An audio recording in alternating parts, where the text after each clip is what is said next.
May it please the Court, Dinah Stein on behalf of Bartow Regional Medical Center, and I'll reserve 2 minutes for rebuttal. Yes, thank you, Your Honor. And what should have started and ended as a simple motion to compel in this case, unfortunately, devolved into $24,000 in sanctions against my client, which we contend is improper, fundamentally improper on several grounds, one of them being dispositive of all the rest, and that is jurisdiction. Most of this sanction was for fees that were incurred by the plaintiff in a certiorari proceeding in this court. There was never a motion filed for fees in this court, and there was never an order from this court authorizing attorney's fees. And there is a bright line rule on this issue. It was cited to the trial court, which holds that in a case such as this, which is virtually all civil cases, there is no jurisdiction for a trial court to award appellate fees absent authorization from the trial court. The cases cite this over and over. It is a bright line rule. There are no exceptions. Even where the fees are mandatory by statute, we still need authorization from this court. That's the respiratory care services case from the 5th District. Wasn't there an exception in the probate area? That is correct, and that's why I said in virtually all civil cases, and that's the extent of what the plaintiffs found, because in certain cases, in a small number of probate proceedings, if a claimant provides a benefit to the estate, there are grounds for fees. Since it comes out of the estate, in that case, the probate court has exclusive jurisdiction to award fees. And in those situations, the appellate courts have abdicated their authority in those limited situations. And those situations have been reserved for only a very small number of cases. No court has ever suggested otherwise. Another reasoning that the trial courts may not do, which the plaintiffs contend they can, you can't call it something else. A trial court can't call appellate fees a sanction or a deterrent for conduct. That's the Closewheat case from this court. That is the Wood case from the 1st District. The trial courts in those cases did exactly what the court did here and say, well, I'm calling it something else, and therefore it's not an appellate fee. What's your best understanding of how the trial court reached the conclusion that it did about awarding the fees for services in the cert proceeding? I wish I could articulate that, because we read, first of all, we had 5 minutes to prepare to even respond to this argument, so it's not like we were able to give him cases, but I had on my iPad the respiratory care case and read it to him, and I don't know, because we had many, many objections, and I really thought by saying it's a bright line rule, but his justification on the record was, my order says that anything, I believe, related to the motion to... Obtaining the documents. Yes. Obtaining the documents. Exactly, obtaining the documents, which is problematic on another front, because the certiorari proceeding was not related to the obtaining the documents in the motion to compel. And to go back to the motion to compel, that was filed after the certiorari proceeding. And the reasoning in the motion to compel was, we had a certiorari proceeding, you lost, I asked for documents, you haven't given them to us. That was the scope of the motion to compel, is that there was not a complete giving of documents after the certiorari proceeding when the defense lost. And so there was never any argument or suggestion in the motion to compel or any motion that somehow the certiorari proceeding was improper. In fact, this court held oral argument in the certiorari proceeding. It was on constitutional issues. So the conduct of the certiorari proceeding was never addressed in the motion to compel. Did the cert proceeding, did that relate to patients' right to know and the constitutional amendment and all that sort of thing? Absolutely, yes. And there was a lively argument in this court. We waited, and the court ended up denying the petition. But that was the basis for it, correct. And then there was a subsequent proceeding, another cert. There was another certiorari proceeding which had a better result. It was a different order, which is unrelated to the sanction, let's say, and to not complicate things. But that is correct, and that resulted in a reported decision by this court. So, you know, we had real issues. And so somehow now that the proceeding goes along, and so the judge below awards the motion grants the motion to compel, even though the request for fees had not been set. He said, and I award fees. And he established a procedure. He said, okay, this is the procedure. It's a minor issue. And he said, plaintiff will give defense counsel an affidavit of fees. You pay directly to plaintiff's counsel. And if you don't agree, I'll hear the matter. And that was that. And that's what plaintiff did. Plaintiff's counsel submitted an affidavit to the trial lawyer, the defense lawyer, asking for $2,000 worth of fees. And this is on the record, the sole dispute was that counsel refused to give the defense lawyer the contract, his contingency fee contract, just so the defense lawyer can make sure he wasn't asking for more than what he was allowed to get from the plaintiff, which is the law. And so based on that disagreement, they did have to go before the court during this hearing on amount.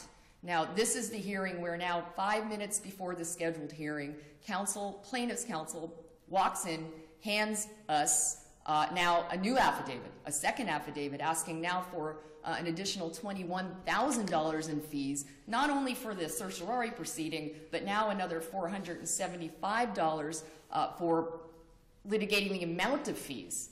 So now this was all new to us, and I think Mr. Buckley, the defense lawyer at the hearing, really made a point of objecting of how on earth is he supposed to expect this. How can we respond to it when we thought we were just arguing over $2,000 and now suddenly it's $24,000? So that was really our third objection, is that when you have this structure that the trial court gives you, he says, you know, the affidavit and let's settle the matter if you can't agree, that was the understanding. And plaintiff suggests now that, but given this, we should have taken a $2,000 issue and turned it into a mini trial with depositions and maybe an evidentiary hearing and so forth, when really this was never intended to be complicated. It was just a dispute over whether or not Mr. Frost had to show his contingency fee agreement. So again, that's our third point, is that when you have this type of structure, it is fundamentally unfair to show up 5 minutes before a hearing with a new affidavit with an expert who has never been announced and expect the other side to even be able to respond to that. And finally, and we've raised this, but as far as the $2,500, or the $2,500 for the trial court fees, as I've said, $475 of that was for entitlement, not entitlement to amount of fees, which is not, you can't get fees for determining amount of fees, so we've raised that. We don't believe that the original fees order was ever really set for hearing, but you know, we know what will happen if the court remands that amount. So what we really care about is the $21,000, the $475,000.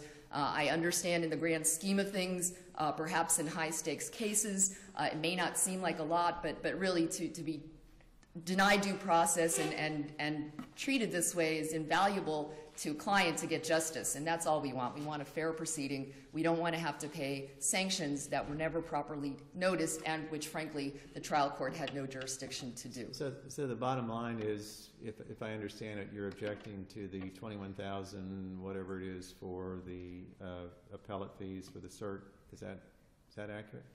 That is our primary objection. We did raise in our brief the whole thing, and we'd be happy with the reversal of the whole thing. And with the instruction that most of it is not subject to reconsideration. However, if the $2,000, we're not conceding at all that there was any bad behavior. I think it was not even noticed for hearing, and Mr. Buckley never even had a chance really to prove that his behavior was in good faith. So we would accept a hearing, but we care less about that amount than really the rest of it. May I inquire, there was mention made in the brief that not even a motion for fees had been pursued in connection with the cert proceedings. What grounds would there have been for the plaintiff to obtain attorney's fees during the cert proceedings? Zero. There was never a substantive basis for fees provided contractual in the provision. Right, even in the motion to compel, and we're assuming it's the discovery rule. Well, this is a med-mal case, isn't it? It's a med-mal case, right? It's a med-mal case. So I don't know what it would have been other than 57-105, which of course is a whole different story. And I've already taken the position that our cert proceeding was in good faith. So, but there was no other basis for fees. Thank you, Your Honors. All right, thank you, ma'am.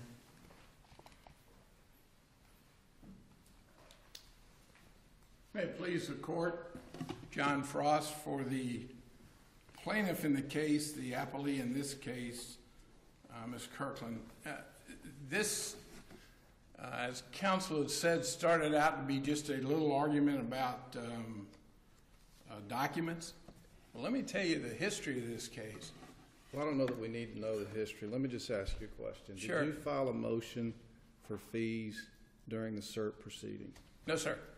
Do you agree that only the appellate court can award appellate fees? Do you agree with that?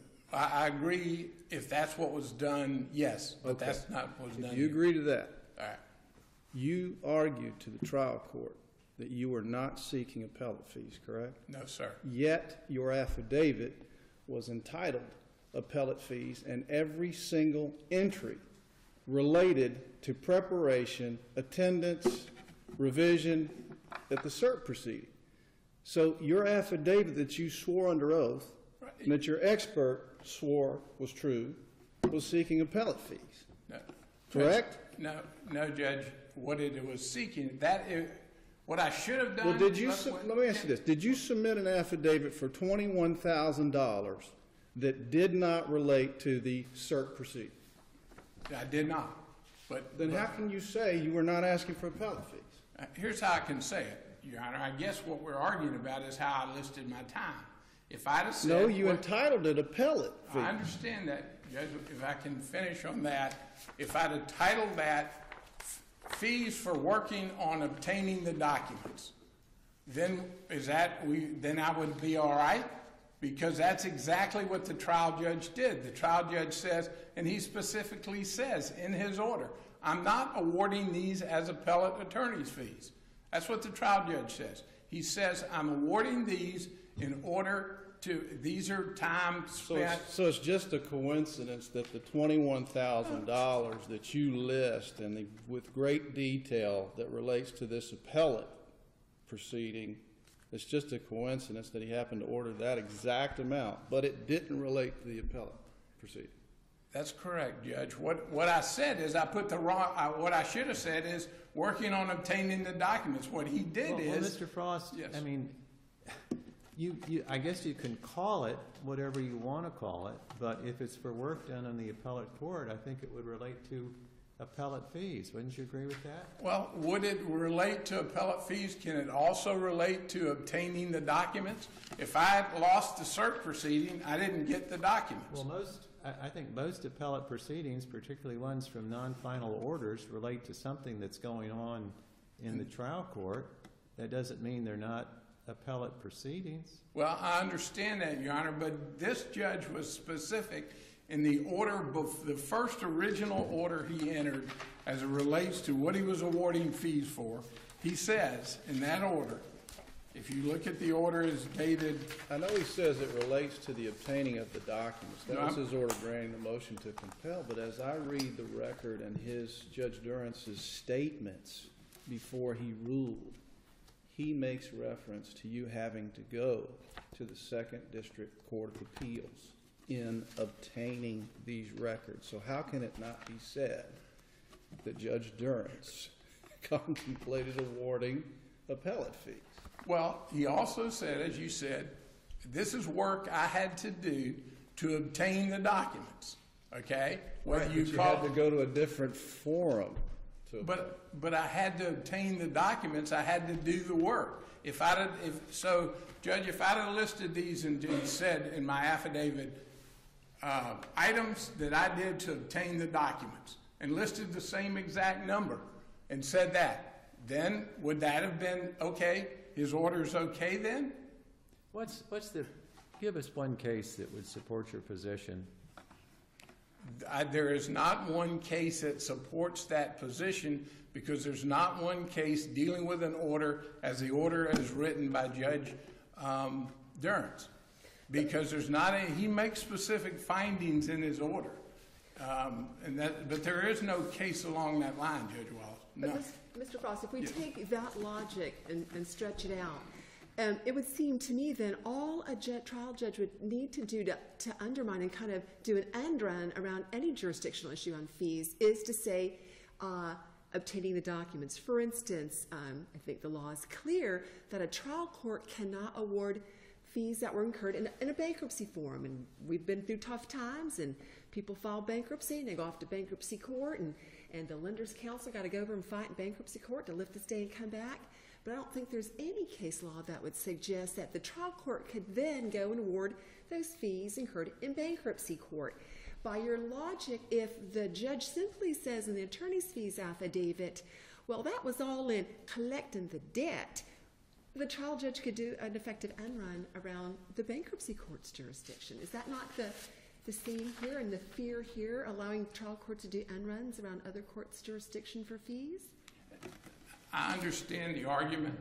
I don't agree that that would be the end result in every situation. In this case, I filed the motion, I filed my first request for production in June 23rd, 2011. We are in 2014. I still don't have the documents.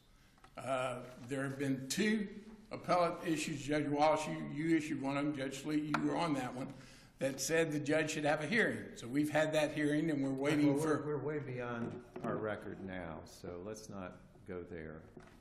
Well, I thought that was in the record. Okay, but again, the point being is that if not, you're sitting there with a plaintiff that's having to fight to try and get documents over and over and over again, and there ought to be some remedy, and the sanction is a remedy, and they say that if you look at the rule, look at 1380, the latter part of it, under 4B, and it talks about 4A, you can do it, and says, instead of any further foregoing orders or in addition to them, the court shall require the party failing to obey the orders to pay the reasonable expenses caused by the failure, which may include attorney's fees. It's the last part of that rule. And so the issue is that this judge has interpreted it, the trial judge is saying this is efforts that was used or efforts that were necessary to obtain the documents, which we've been looking for a long time. So again, I mean, you put the plaintiff in the situation of don't do anything else to try and get these documents. Don't do anything on cert. Don't do anything to try and get the documents. Clearly they had the right to cert, but again, there ought to be some responsibility if their cert petition is not granted, and we had to go through that to try and obtain the documents. The arguments about no hearings are just, in my opinion, red herring. I know Ms. Stein didn't have the benefit of being at the first hearing where the motion was granted to compel, but at that hearing it was noticed for motion to compel, which included a request for attorney's fees. And at that hearing, the judge heard the arguments, heard Mr. Buckley there, and he granted and said that we were entitled to fees. They had a hearing. We had a hearing on fees. We were entitled to fees. That was the first hearing. After that, and after the per curiam by this court, I wrote a letter to Mr. Buckley and said, hey, where are the documents? Getting no response to where are the documents. Tried to do it the easy way. I had to on July, my letter was sent on June 26th. The opinion came down on June 22nd. I said, when are you going to give me the documents? Got no response. July 26th, we filed a motion to compel. Still didn't have the documents. We noticed it on August the 15th for hearing because we still didn't have the documents. Well, I appreciate the lengths that you've gone to obtain the documents, but you've gone to a different form which has a different rule for a motion for fees, which is simply filing a motion for appellate fees before this court, which wasn't done. Well, I don't think there's a motion for fees for this proceeding we're in now, so it's a simple process. well, but I agree with Judge Rice. I don't think there was any way I could have gotten fees in this court, and I didn't. And again, Judge Sleet, I know you and I differ, but I don't think I was asking for appellate fees. I was asking for the work that I had to do to obtain the documents. And that's what the judge said. That's what the judge ruled. And I relied on the trial judge in that situation. Mr. Frost, I wanted to ask you a couple Sure. of questions, moving Sure. on to this fee for fees argument that's been raised by the appellant here. This last your last hour in preparing for the attorney fee hearing in the case of Metaplex Construction. I mean, I don't disagree with that. I mean, that's what the law says. There is argument coming around now that is being hacked away at, so to speak, that there are some cases that will tell you that in certain situations you can get fees for arguing fees. I think there's one case out of here, but there's some great public policy or benefiting. And they're whittling away at that, and I think at some point that will happen. But at this point, I think there are some arguments. But I understand what the case law says. But again, I think as Judge Durrance specifically said, I'm not warning this as appellate fees. I'm warning this because this is what we had to do to try and get documents that all along we believe we've been entitled to.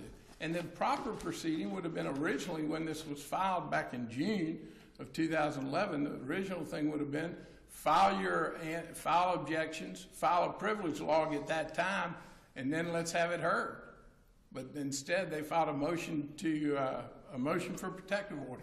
No privilege logs, no nothing. We're finally, Judge Walsh, because of your order, finally at the stage where we got a privilege log, and the judges heard it. So, I mean, we're now 3 years later, we're still looking for documents. But I think that Judge Durrance, clearly in his order, found two things. One, he found it even before we knew there was going to be a cert. He said plaintiff's request for attorney's fees and costs as relates to obtaining the documents and this motion. He made two specific findings, and that is in his order of June the 21st of September of 2012. Mr. Frost arose by any other name. I'm looking at, as Judge Sleet did, I'm looking right at your Exhibit B, appellate attorney fees. Well, I'll know now to just title it working on something. But I don't think that would get by either. But the position is, I know it wouldn't get by Judge Sleet, but otherwise, I mean, I think that we gave him notice of hearings. The argument about they didn't know it was evidentiary. How many attorneys, every time you go to attorney's fees hearing, it's an evidentiary hearing. I bring an expert. I don't care who it is, because it's got to be, and this court has said that you can't do it just by one lawyer saying they're reasonable. So we believe they had plenty of notice what was going to happen at that hearing. There was no surprise. Thank you. All right, thank you, sir. Ms. Stein, brief rebuttal. Your Honors, unless you have questions, I'll defer on rebuttal. Appreciate your time. All right, I guess that's it. Thank you both. Thank you. Thank you, ma'am. Do one more? Yes. All right, we'll take up the number 3 case then, which is May versus PHH Mortgage.